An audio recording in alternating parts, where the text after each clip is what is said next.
Nós vamos iniciar hoje uma série de mensagens em que eu pretendo ajudá-los a que seja superada toda e qualquer crise que houver na sua vida. Hoje nós estamos vivendo numa crise no nosso país, mas crises vêm e vão em muitos aspectos, em muitas áreas, mas nós precisamos aprender a lidar com as crises, porque crise não é só a crise financeira que nós estamos passando, tem muitas outras questões, e eu pretendo em nome de Jesus ajudá-los. Eu sei que a gente não tem uma receita de, olha, são 10 passos que se você fizer, nunca mais você terá problemas. A questão não é essa, se tivesse ia ser muito bom, né? Mas não é esse o ponto. A questão aqui é justamente aprender princípios bíblicos para saber como nós lidamos com essas crises, com essas adversidades. E, em específico hoje, eu quero ajudá-los ou ensiná-los a que você tenha condições de transformar a crise em triunfo, em não ser destruído pela crise, mas usar dessa crise para que você viva em triunfo. Porque assim, a crise em si, ela não é o maior problema. O problema da crise é para onde ela pode te levar. Toda crise se mexeu com você, é porque você estava, de certa forma, numa zona de conforto. O Alexandre falou sobre isso na quinta-feira. Se você está numa zona de conforto, as coisas estão bem, você já se acertou, ou não estão tão bem, mas você já se acomodou, quando vem a crise, ela mexe com você. E justamente essa crise pode te levar para 2 destinos possíveis, ou o fracasso ou o sucesso. Ela te tira da zona de conforto, te leva ou para o fracasso ou para o sucesso. Porque as pessoas que não estão em situações de conforto na vida, elas nem percebem a crise. Ou porque elas estão progredindo e a crise não as atinge, ou porque elas estão caindo tanto que quando as pessoas falam crise, poxa, eu queria estar nessa crise, ia estar bom para mim. A crise, na verdade, ela afeta as pessoas que estão numa zona de conforto. Quando você está numa certa segurança, está tudo bem, você está trabalhando, as coisas estão indo bem na sua casa e tudo mais. Mas vem toda e qualquer crise, se te afeta é porque você estava numa zona de conforto. E quando você sai dessa zona de conforto, você é obrigado a sair dela, você sai para 2 possíveis destinos. Ou você sai para o sucesso, ou você sai para o fracasso.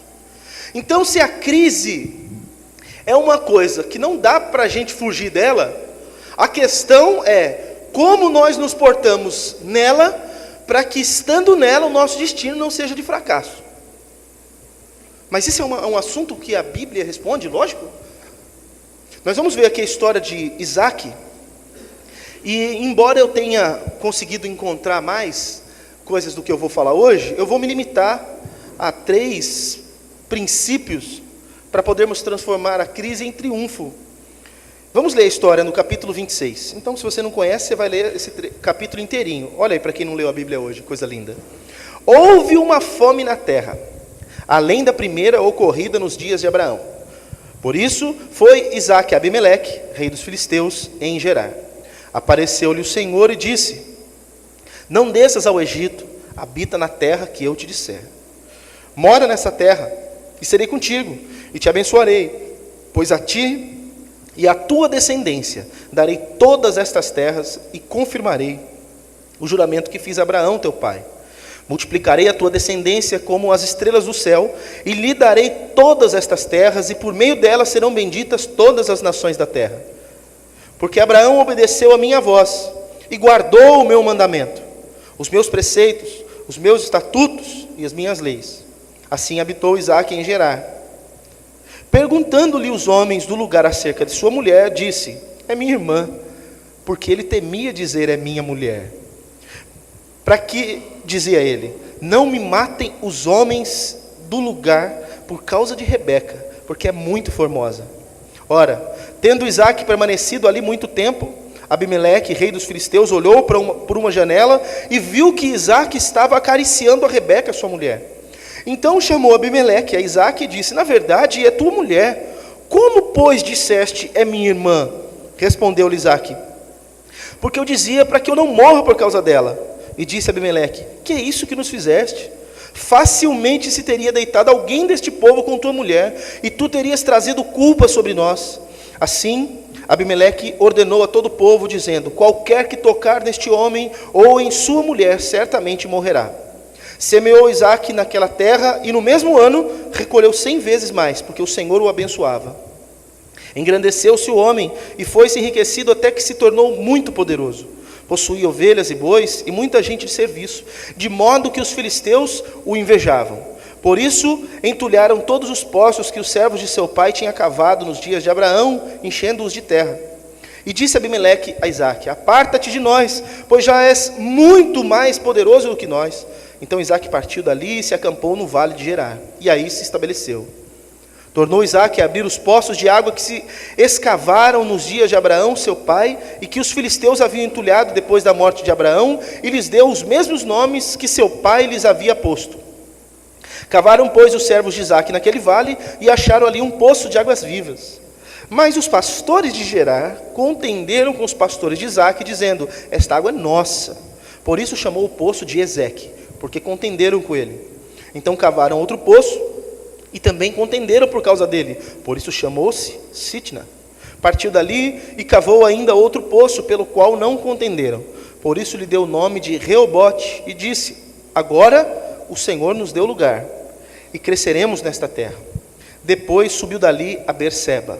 Apareceu-lhe o Senhor naquela mesma noite, e disse: eu sou o Senhor, Deus de Abraão teu pai. Não temas, pois eu sou contigo. Abençoar-te-ei e multiplicarei a tua descendência por amor de Abraão, o meu servo. Então edificou ali um altar e invocou o nome do Senhor. Armou ali a sua tenda, e os seus servos cavaram um poço. Então Abimeleque veio a ele de Gerar com Alzate, seu amigo, e Ficol, o chefe do seu exército. E disse-lhe Isaque: por que vieste a mim, visto que me odeias, e me expulsastes do vosso meio? Responderam eles: temos visto claramente que o Senhor é contigo. Pelo que dissemos: haja agora juramento entre nós e ti, e façamos aliança contigo, que nos não farás mal, como nós não te teremos tocado, e te fizemos somente o bem, e te deixamos ir em paz. Agora, tu és o bendito do Senhor. Então Isaque lhes deu um banquete, e comeram e beberam. Levantaram-se de madrugada e juraram de parte a parte. Então Isaque os despediu, e eles se foram em paz. Nesse mesmo dia vieram os servos de Isaque e deram-lhe notícia acerca do poço que tinham cavado, dizendo: achamos água. Ele chamou o poço de Seba. Por isso, até o dia de hoje, o nome daquela cidade é Berseba. Até aqui. Depois muda o assunto. Bem, por que é importante falarmos sobre isso? Porque é óbvio que nós não somos apenas espírito, e nós não, enquanto estamos vivendo aqui nessa terra, precisamos saber como administrar a nossa vida para que nós soframos o mínimo possível.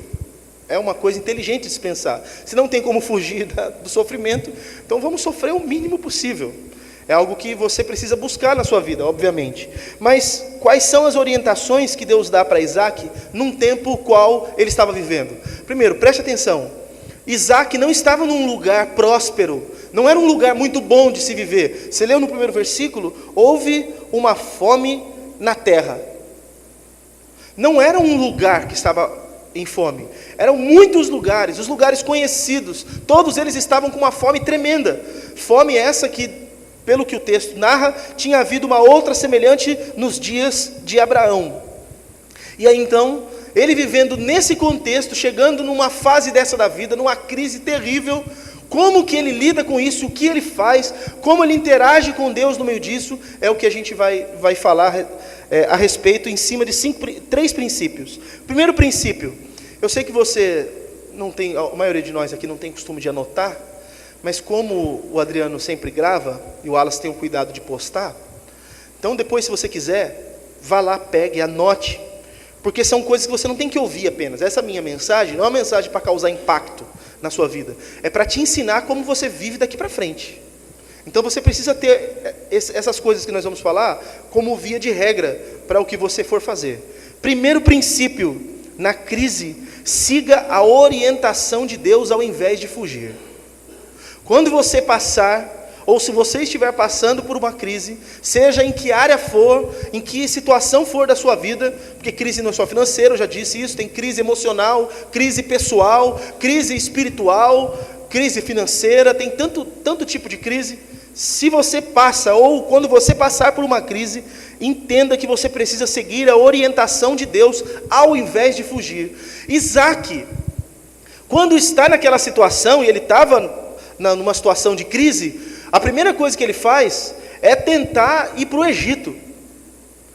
Ele não busca Deus, ele não faz nada, ele tenta ir para o Egito, e todos nós sabemos o que o Egito é na Bíblia. Nós sabemos o símbolo do que é o Egito. E o povo que estava passando por aquela necessidade, fica sofrendo naquele lugar. Mas Isaac, que era o esperto, pensa no seu coração em ir para o Egito, porque lá, de certa maneira, ele ia ter um tipo de vida fácil, ele ia ter uma solução rápida, coisa desse tipo. E quantos de nós, no momento que o calo aperta, pensa em ir para este lugar que não é o que nós devíamos ir, para o mundo? Procura solução no mundo, não busca Deus, não busca resposta em Deus, vai procurar fazer as coisas de acordo com o seu entendimento. Isaac pensou naquela situação, ótimo, ele já foi muito bom, porque tem gente que nem pensa, vai vivendo, vai fazendo. Ele pensou que seria melhor se ele fosse para o Egito, que ele não ficasse naquele lugar, então ele quis descer para lá. Ele sabia que lá as coisas iam ser mais fáceis, porque o Egito, embora o mundo estivesse em crise, o mundo sempre foi uma nação muito próspera. Eu vou para lá porque lá as coisas são fáceis. E quantos de nós, num momento de crise, nós simplesmente descemos para um lugar ou para uma situação que não vai honrar Deus? Como que eu sei que isso daqui não ia honrar Deus? Porque o próprio Deus fala para ele, não vai. Você não vai para o Egito, você não pode descer para aquele lugar. Quando nós nos encontramos na crise, muitas vezes, como Isaac, nós buscamos atalhos que são sedutores. Ele não ficou, ele não orou, ele não lutou, ele não fez nada. Ele pensou a primeira coisa em descer para o Egito, mas Deus fala, não desça para o Egito. Irmão, o que isso significa para nós? Quando vem a crise, como você está numa situação onde você é desafiado a lutar pela sua própria sobrevivência, se você não é rico, porque o rico passa pela crise e ele perde algumas coisas, se ele perde, mas normalmente nem perde. Mas nós que somos pobres, quando chegamos na crise, nós temos o que para perder? Então a gente luta meio que para sobreviver, não é assim? Só que nessa de lutar pela sobrevivência, quantos de nós negocia valores? Quantos de nós abre mão de valores cristãos, abre mão daquelas coisas que nós aprendemos da palavra de Deus, e vai fazer justamente aquilo que não pode, vai viver justamente da maneira que não deve, vai fazer tudo aquilo que o mundo ensina, vai viver nos padrões do mundo, abre mão dos valores que nós conhecemos e que nós entendemos, que é a conduta de todo cristão. Isaac, indo para o Egito, estava indo para fazer isso. E nós precisamos compreender que não podemos fazer isso daí também. Mas, se você ler o versículo, do versículo 3 ao versículo 5, olha o que diz: mora nessa terra e serei contigo e te abençoarei, pois a ti e à tua descendência darei todas estas terras, e confirmarei o juramento que fiz a Abraão teu pai. Multiplicarei a tua descendência como as estrelas do céu, e lhe darei todas estas terras, e por meio delas serão benditas todas as nações da terra. Porque Abraão obedeceu a minha voz, e guardou o meu mandamento, os meus preceitos, os meus estatutos e as minhas leis. Quando estamos na crise, ou quando estivermos na crise, uma coisa que deve ser inevitável, nós temos que tirar os olhos das circunstâncias que estão diante de nós, e voltar os nossos olhos para o Senhor, voltar os nossos olhos para as promessas de Deus na nossa vida. Eu ouço muitos irmãos reclamando do que está acontecendo, como se tudo que existisse fosse a situação ruim que está acontecendo com ela. Eu ouço outras pessoas que não são irmãos em Cristo, que tudo que eles sabem falar é só isso. É crise, é corrupção, é só isso que ele vê.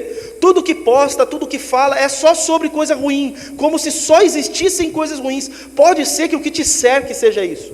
Mas não é só isso que existe. Existe um Deus que tem promessas para a nossa vida, que está acima de todas essas situações, e nós não podemos olhar para isso que tenta nos derrubar. Nós precisamos olhar para o Senhor, que pode fazer todas as coisas por nós. Eu sei que isso parece... eu estou falando teorias aqui, eu sei que tem gente que vai falar, mas falar isso é fácil. O fazer é que é difícil. Mas se você não faz, irmão, não vale nada você ouvir o que você está ouvindo. Porque aquele que ouve e não pratica, vale do quê? Não vale nada. Você vir ao culto ouvir, não praticar não te vale nada. Você precisa obedecer essas coisas que nós falamos aqui. Então, na crise, o versículo 6 vai mostrar que nós não podemos obedecer, ou nós devemos, aliás, obedecer a Deus sem racionalizações. Olha o versículo 6, o que fala. Lê comigo. Assim habitou Isaque em Gerar. É só isso que fala isso daí.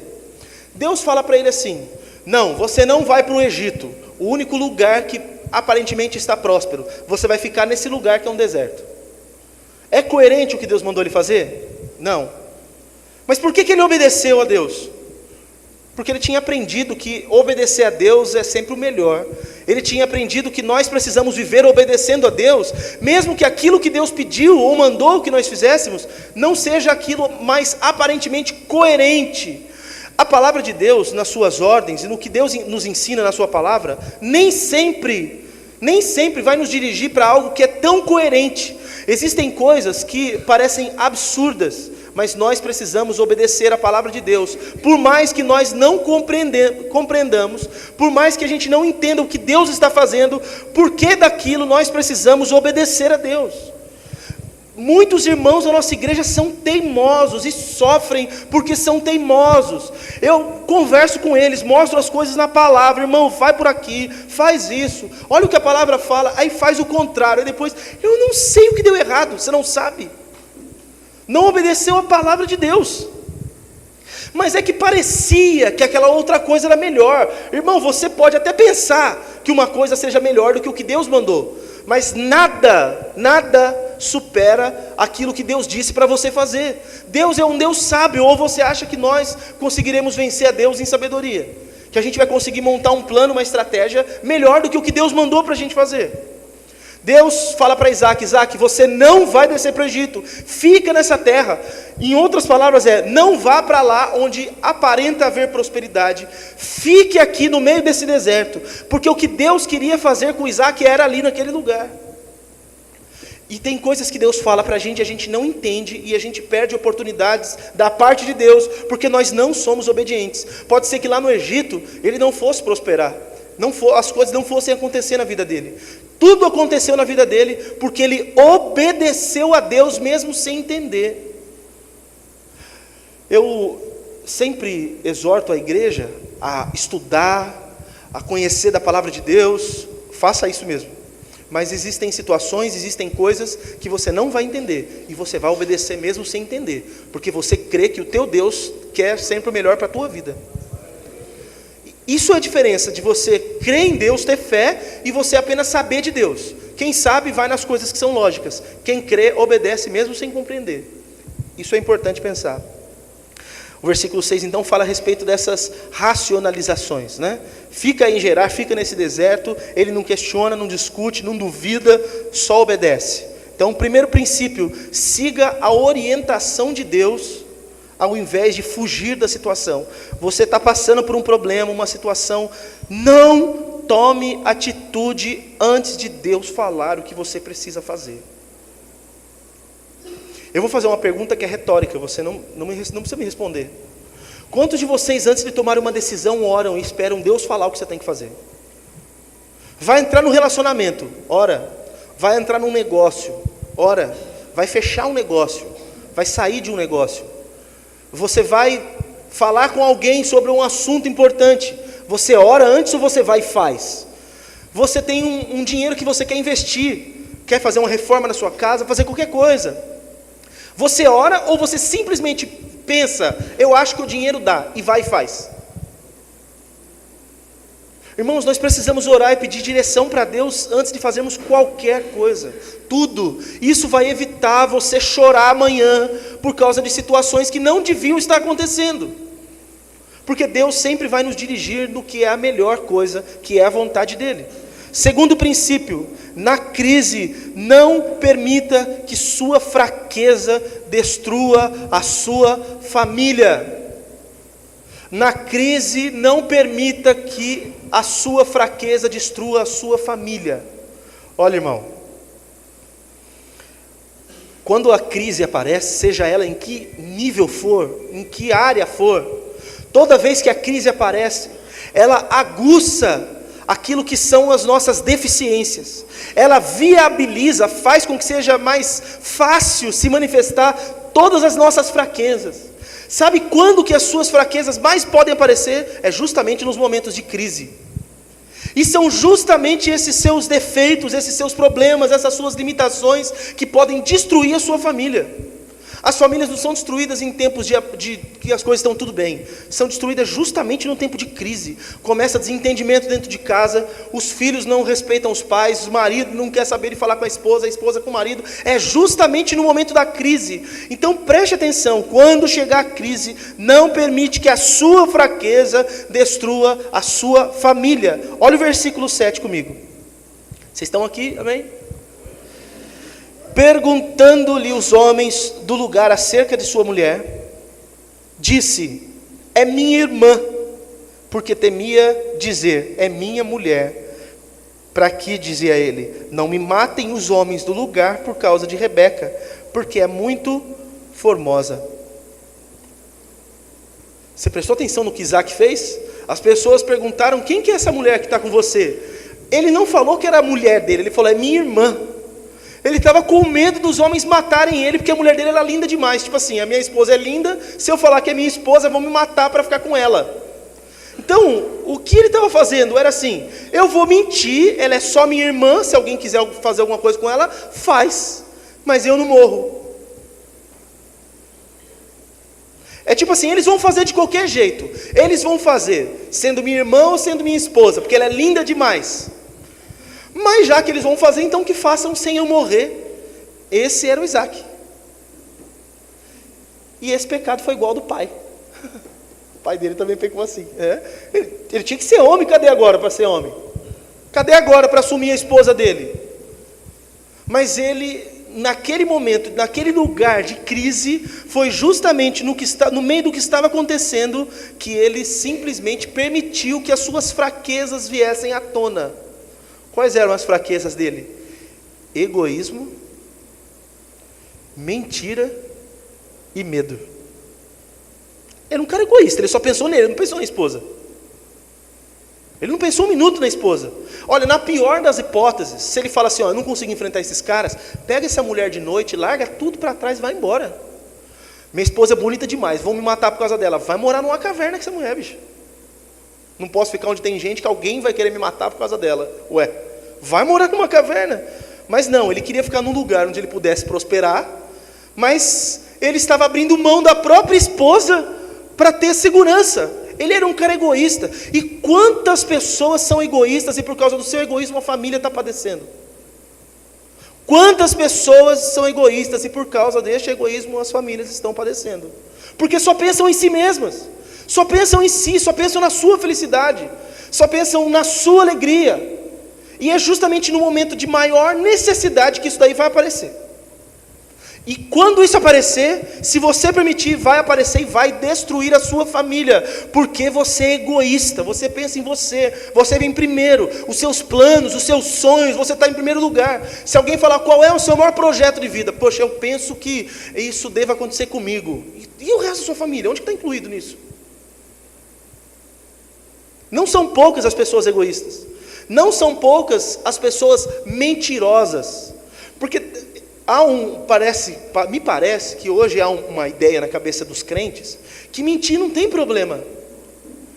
Não, eu só estou omitindo a verdade. O pai da omissão da verdade é o diabo, o pai da mentira é o diabo.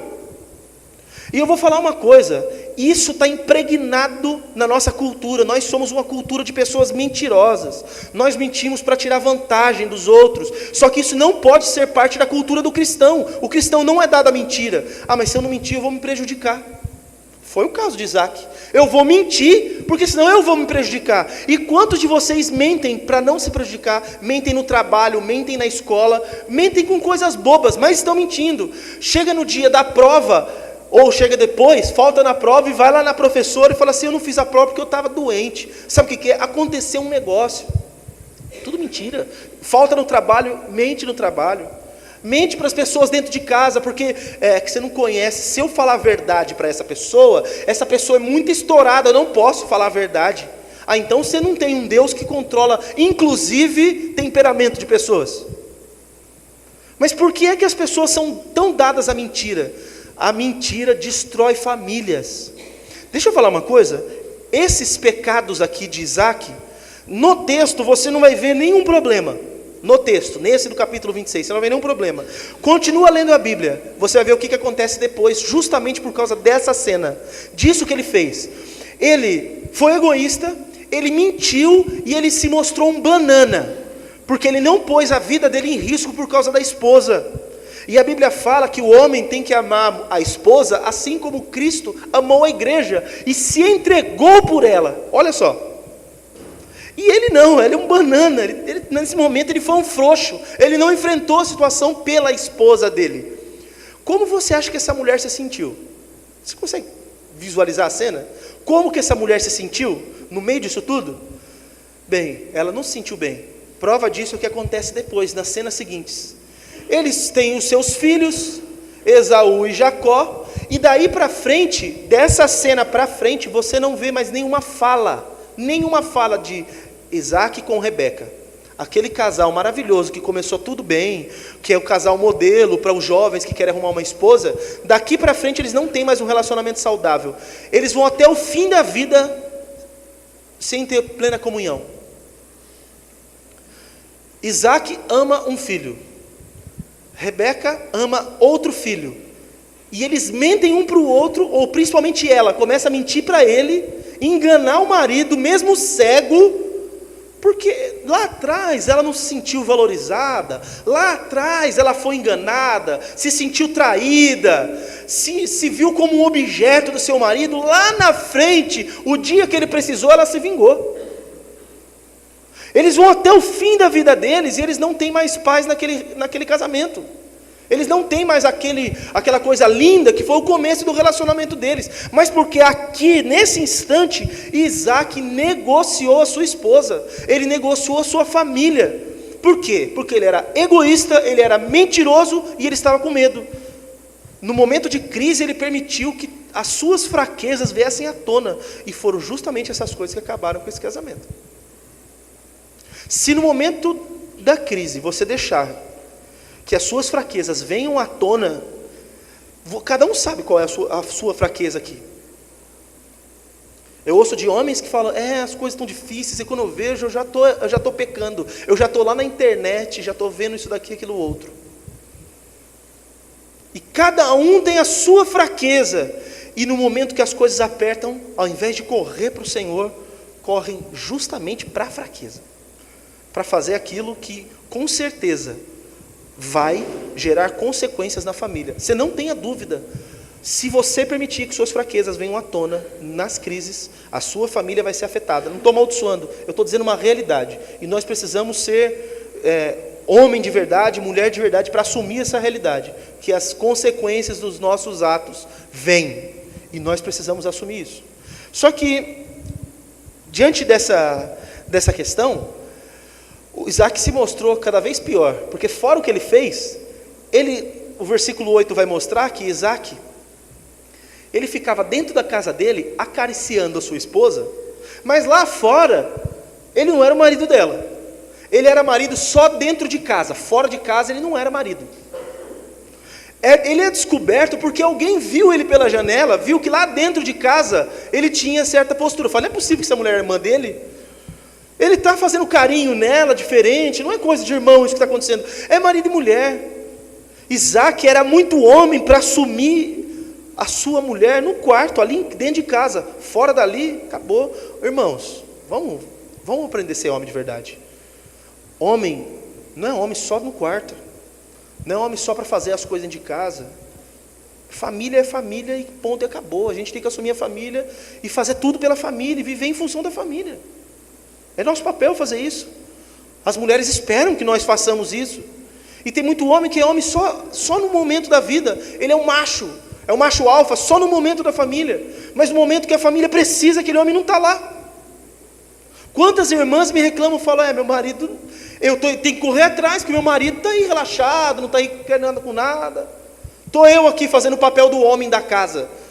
Irmãos, Me ajuda aí, como diria o Célio. Me ajuda. Por favor, vamos honrar.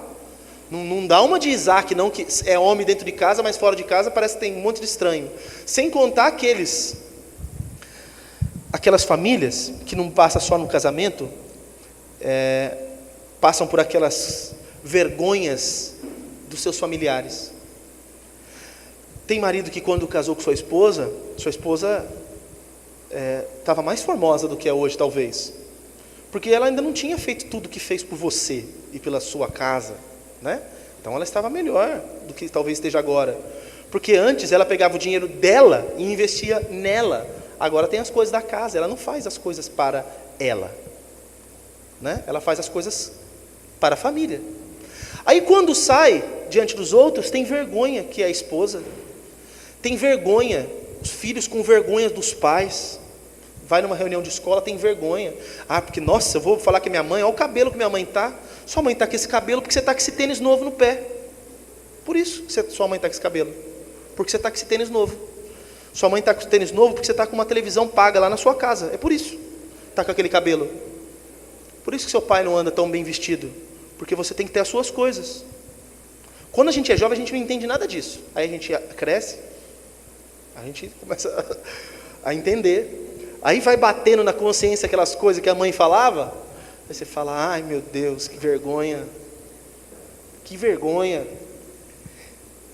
Você assumiu uma mulher como sua esposa, você assumiu um homem como seu marido, então não tenha vergonha, honre, foi quem você decidiu viver a vida inteira.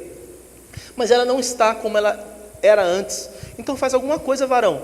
Vai investir na tua mulher, porque quando era sozinha, ela fazia acontecer. Agora, aí tem outros que é pior. Nossa, me permitam.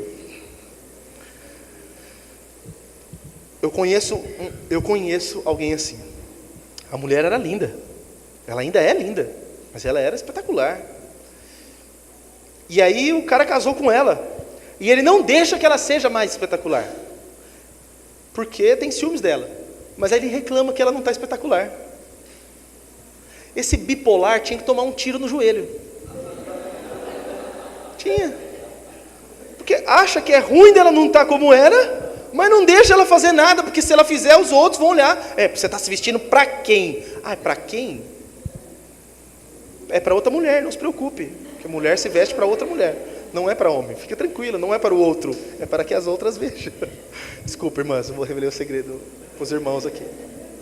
A gente sabe. Mas isso traz um afago para o homem, né? Não, minha mulher está se vestindo bem, não é para outro homem. Então, né, é só para que as outras vejam e comentem e tal. Aquela calça, a fulana já tem uma parecida, não sei o que. Coisas de mulher. Então, você precisa levar em consideração que a sua família é sua família em todo tempo, em qualquer lugar. Invista na tua família é prioridade. Não tem sucesso, o Hernandes Dias Lopes fala isso, eu vou usar mais uma frase dele depois. O Hernandes Dias Lopes diz que não existe sucesso financeiro, profissional, o que for, que compense a destruição da tua família. Então, irmão, vai ser pobre embaixo da ponte, mas com a tua família unida. Vocês entenderam o que eu falei? Pastor, você está querendo que eu vou morar embaixo da ponte? Se for para a tua família ficar junta, que seja. Por que a gente tem que ter todo sucesso, sua família ser um lixo? Todo mundo, um para cada lado. Não vale, irmão. Não vale. É um investimento. Você não está investindo, você está jogando fora a sua vida. Você está jogando fora tudo. Não existe nada mais precioso do que a nossa família. Se hoje a gente reclama que o governo está querendo dissolver a família, o que a gente está fazendo para unir? Não é? Essas cartilhas que ensinam uma outra sexualidade e a questão de quem é pai e quem é mãe, beleza, eles estão fazendo tudo errado, mas nós não estamos fazendo certo. Então não adianta, porque se lá fizer tudo errado e aqui a gente fizer tudo certo, irmão, seu filho pode ver, ele vai brigar na escola, ele vai falar assim, isso daqui vai estar lá um homem barbado, a mamãe nada, isso daí não é minha mãe não, isso é meu pai, barbado e barrigudo, é o meu pai, com certeza. As crianças vão ter, porque a gente ensina a criança no caminho que deve andar. Terceiro princípio, na crise, não aceite as previsões pessimistas, e ao invés disso, faça investimento. Quando chega a crise, não aceite previsões pessimistas, ao invés disso, faça investimento. Quando está num tempo desse de crise, Tudo que a gente ouve alguém está entregando currículo, tá difícil, ninguém está pegando por aí não. Ninguém está pegando por aí não. Tem 2 irmãos que acabou de ser fichado aí, está trabalhando, glória a Deus. Como ninguém está pegando por aí? Está difícil? Está difícil. Mas aí você só ouve, eu não vou sair, nem vou sair para entregar, porque tem um leão aí fora. Se você pensa assim, além de tudo é porque você é um preguiçoso. Provérbios fala que o preguiçoso pensa assim, tem um leão lá fora, não vou sair hoje. Tem vários leões, né? Então, não se acomode nessas situações de quando alguém vier com uma previsão pessimista, não vai dar. E aliás, vai uma outra dica, que eu nem escrevi aqui, mas vai uma outra dica. Peça conselho, instrução para alguém que vai te falar alguma coisa útil. E não ouça conselho de quem você sabe que não fala nada útil. Deixa entrar no ouvido e sai no outro. Tem gente que não vai falar nada de bom a vida inteira. São pessoas pessimistas que tudo que olha o Midas ao contrário. O Midas, tudo que toca vira ouro. Tem gente que tudo que toca, vira fezes. É tudo podridão. É só isso. Só vê o lado ruim da coisa. Tem um copo esse copo está cheio. Para fazer a ilustração, vou tomar água. Tem gente que olha e fala, esse copo já está meio vazio, só consegue ver isso. Mas a gente pode olhar e falar assim, esse copo já está meio cheio, vou terminar de encher. É melhor do que já está meio vazio. Tem gente que é só isso. Tudo que fala é isso. Aí você vai, todo alegre, e vai contar um sonho, um projeto para alguém. Eu quero fazer isso, né? Eu estou com um negócio, vou montar minha confeitaria, eu vou fazer não sei o quê, eu vou fazer não sei o que lá, vou comprar uma casa, vou vender isso, vou fazer aquilo outro. Não vai dar não.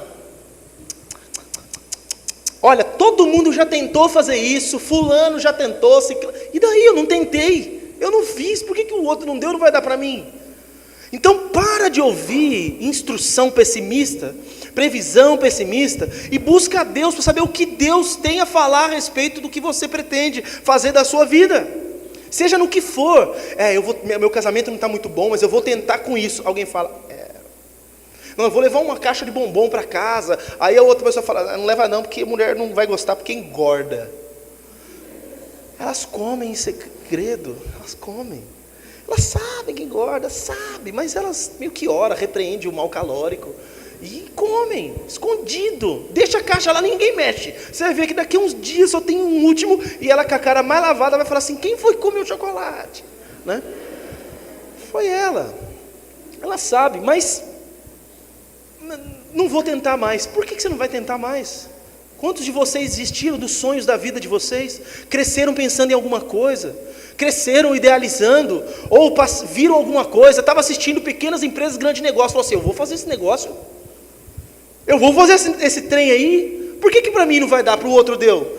Você fala, não, eu vou ser um professor, eu vou ser um profissional de tal área, de tal. Aí desiste porque todo mundo fala que não dá. Não dá. Alguém me disse, o que você pretende fazer? Eu falei assim, eu quero ser professor universitário, estou estudando para isso. Aí ele falou assim, nossa, mas professor ganha tão pouco. E daí, velho? Vou trabalhar mais. Vai ganhar dinheiro. Alguma coisa. Mas depende, né? Depende do nível do professor. Tem professor que ganha bem. Então eu vou ser esse professor lá em cima. Então, por que eu vou ser, né? Esses professores ganham pouco, então eu não vou ser esses. Eu vou ser os outros. Se o que eu quiser é aquilo. É isso que eu estou dizendo. Por que você ouve previsões pessimistas e simplesmente para? Olha para a situação que você está, olha para a crise, seja ela qual for, faça investimentos. Isaac, naquele deserto que ele estava, ele se tornou doutor em cavar poços. Era o maior cavador de poços da Palestina. Não tinha homem que cavava poço igual ele. Ele precisava de água. Ele vai atrás de um poço que o pai dele tinha feito, alguém entulhou. Aí ele desentulha aquele poço, alguém vai lá e fala, não, isso daqui é nosso. Ele vai para outro lugar, cava poço, isso daqui é nosso. Ele tem que ir embora, vai para outro lugar, isso daqui também é nosso, a terra é nossa, a água é nossa. E você acha que ele desistiu? Ele aprendeu, quando o poço é dele, o texto fala que são águas vivas que tem no poço dele. Ele se tornou o melhor cavador de poços que tinha na Palestina. Você acha que um homem desse não vai para frente? Você acha que a crise destrói um homem desse? Ele não parou, porque olha, irmão, com todo respeito, profissionalmente falando, se você faz o que todo mundo faz, você é só mais um. Você precisa ser diferenciado. Você precisa fazer melhor. Você precisa estudar. Você precisa ir atrás. Você precisa se aperfeiçoar. Não é uma questão de estudo, como o César testemunhou. Vai lá, mas pega 50 coroas de flor lá. Então vai debulhar 50, fazer o processo reverso para entender como é que faz. Vai ser o melhor no que você está fazendo. Não, eu só aperto parafuso. Seja o melhor apertador de parafuso que existe. Porque quando pensar em alguém que aperta parafuso bem, vão chamar você. O Hernandes Dias Lopes conta uma história de um camarada, eu não tenho o nome dele, Charles Steinmetz. Nos Estados Unidos, ele era um homem perito em geradores elétricos. Perito. Ele era um anão com várias deformações. Então ele já era limitado. Todo mundo devia olhar para ele e falar, cara, você não vai dar em nada. Mas ele era perito em fazer esses geradores elétricos. Olha isso. Um dia, os geradores da indústria Ford, na época do Dr. Ford, os geradores, eles pararam. Nenhum trabalhou. E ele começou a chamar todos os mecânicos e eletricistas para irem arrumar aqueles motores, para arrumar aqueles geradores. E todo mundo ia lá e ninguém conseguiu fazer nada. Aí pensou, vamos chamar o cara. Ele é perito, vamos chamar ele para ele fazer o serviço. Ele foi lá, mexeu por algumas horas, ligou e foi embora. Tudo funcionando perfeitamente. Mas ele mandou a conta depois. Eu anotei aqui. Custou $10.000 aquele servicinho dele para arrumar o gerador. $10.000. O Dr. Ford pegou aquela promissorazinha, aquele papel com valor, e ele mandou entregar para ele um bilhete.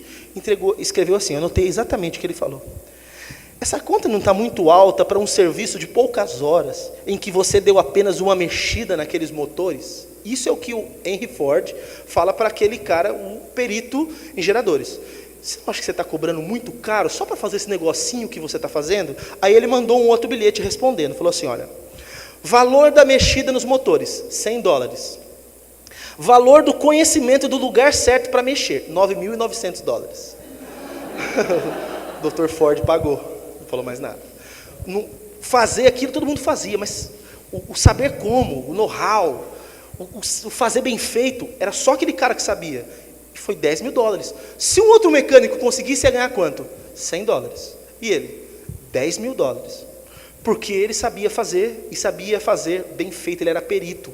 Agora, você, abençoado, não vai atrás de nada, está cheio de curso de graça, está cheio de coisa por aí, não se aperfeiçoa em nada, não progride, não vai para frente. Eu sei fazer isso, só sabe isso. Precisa ir adiante. Precisa aperfeiçoar. Não para no tempo. O crente acomoda porque acha, Deus é comigo. Deus era com Isaac, mas só era com Isaac porque ele era o cavador de poços. Ele não era qualquer um. Deus prosperou ele enquanto ele trabalhava arduamente. Não foi enquanto ele estava na casa dele assim, Deus, eu preciso tanto que o Senhor faça. Ele estava lá trabalhando. Então, no que diz respeito à crise financeira, você quer que as coisas melhorem para você? Então, vamos parar de assistir sessão da tarde, vamos parar de assistir outras coisas e vamos agilizar, vamos fazer as coisas acontecer. Não precisa um pastor para falar isso para vocês, né, gente? Por favor, eu podia estar falando do céu aqui. Eu estou falando aqui de Sebrae, misericórdia. Bem, do versículo 12 ao 14, ou antes, aliás, o versículo 12, olha o que diz aqui. Semeou Isaac naquela terra. Que terra? Aquela terra árida, seca, que não dava nada. E no mesmo ano recolheu 100 vezes mais, porque o Senhor o abençoava. Semeie na terra. Quando você tem a direção de Deus, faz o que você tem que fazer, mesmo que pareça que não vai dar certo. Isaac investiu o que ele tinha num lugar que normalmente não daria nada.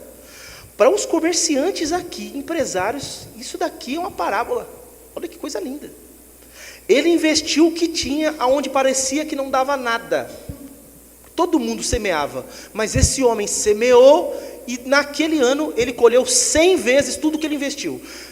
Quem é que investe alguma coisa e recebe 100 vezes no primeiro ano? Tudo que foi investido. Quantas pessoas passam tantos anos da vida para recuperar o que foi investido? Esse homem no primeiro ano de investimento recebeu 100 vezes tudo que ele tinha investido. Mas por quê? Só porque ele trabalhou Ou só porque ele orou? Não, porque ele estava na direção de Deus e trabalhou, as duas coisas juntas. Esteja na direção de Deus, mas trabalha, irmão. Vai lá, trabalha, semeia. Não pensa que as impossibilidades devam ou vão te parar. Confie em Deus, busque a direção de Deus e faça. Mas é uma coisa arriscada. Mas se Deus mandou, eu sei que isso que eu estou falando é muito absurdo. Pelo menos para mim é. Tudo que fala que é fazer só pela fé, para mim é absurdo. Mas nós somos chamados por absurdo. O nosso Deus é um Deus sobrenatural. Você vê do versículo 12 ao versículo 14, justamente isso. Isaac fazendo o que ele tinha que fazer. Isaac fazia o ordinário. E Deus fazia o extraordinário. Olha comigo o versículo 13 e 14. Engrandeceu-se o homem e foi se enriquecendo até que se tornou muito poderoso. Possuía ovelhas e bois e muita gente de serviço, de modo que os filisteus o invejava. Isaac plantou, mas Deus fez com que ele colhesse 100 vezes mais, porque Deus o abençoava. Isso vocês precisam ter na cabeça. Isso aqui não é teologia da prosperidade. Isso daqui é um fato bíblico. O cristão tem que trabalhar com esmero, e Deus abençoa o trabalho do cristão. Você não vai trabalhar para não colher, você vai trabalhar, Deus vai te abençoar, e você vai colher o que você está trabalhando. Mas você tem que parar com essa preguiça e achar que não está dando nada. Não está dando aqui, começa a trabalhar igual Isaac. Vai pensando outras alternativas. Você viu o que ele fez? Primeira coisa, ele vai lá no poço que o pai dele tinha feito. O poço estava entulhado. Ele vai para outro. Esse não deu. Ele foi para outro. Esse não deu. Ele foi para outro. Ele buscou novas alternativas, as antigas e as novas. Existem coisas que já foi feito no passado, você mesmo fez, alguém da tua família fez no passado, de boa, que deu certo, e você está moscando, não está lembrando daquilo. Volta. Aquele poço que o pai dele tinha feito, depois serviu mais lá na frente. Essa família era uma família cavadora de poços. Eles eram cavadores de poços. Depois o filho de Isaac, Jacó, que também cavava poços, fez um poço que era tão importante, que no Novo Testamento João relata uma mulher na beira de um poço conversando com Jesus, e tira água de lá para dar para Jesus. Que poço que era esse? Poço que Jacó fez. Quantas pessoas foram abençoadas com uma coisa que foi feita lá atrás? Mas aí a gente acha que a gente vai inventar a roda, vai tirar tudo novo. Olha, pede dicas para os mais antigos, olha para trás para ver o que alguém fez, vá atrás de soluções, não fica parado. Não deu certo uma coisa, tenta outra. Mas aí as pessoas param, ficam paralisadas diante da crise, olham para aquilo e acham que a vida acabou. Irmão, nós não precisamos parar diante dela, nós podemos decidir o que a gente quer para a nossa vida. Diante da crise você tem duas alternativas: ou você segue para o sucesso, ou você se permite ser tragado para a desgraça. São as duas únicas alternativas. E se a crise chegou para você, porque eu ouço muitas pessoas dizendo isso tem uma verdade, mas a gente não pode negar outra realidade. Fala assim: eu não estou em crise, eu estou em Cristo. Não, nós estamos no meio de uma crise nacional, não tem como falar aqui. Mas essa crise não está me destruindo, é isso que é o negócio. Porque a crise pode fazer com que eu tenha sucesso, ou pode fazer com que eu esteja no fracasso. O que as crises da sua vida, ou o que essa crise agora está fazendo com você, para onde ela está te levando? Essa é a pergunta. Para o sucesso ou para o fracasso? O que você está fazendo da sua vida no meio disso? Você está aproveitando isso para crescer, ou você está deixando que isso te destrua? São duas alternativas. E vocês precisam decidir o que vão fazer da vida a partir de agora. Não sou eu que decido por vocês. Então busca Deus, busca a direção de Deus. Não permita que as pessoas com más previsões venham e te destruam. Ouça o que Deus tem a te falar e faça, obedeça a Deus. Certamente você vai ser abençoado como Isaac foi abençoado. Só que não negocie a tua família. No meio do processo, não abra mão da tua família. Amém? Nas próximas semanas eu vou ser mais específico com os assuntos. Então um dia eu vou falar especificamente sobre crise emocional, crise pessoal, crise financeira, um dia especificamente, para cada um dos assuntos. E eu acredito que se você obedecer a palavra de Deus, você vai sair dessa crise como um vitorioso, não como alguém que foi fracassado no meio disso tudo. Amém?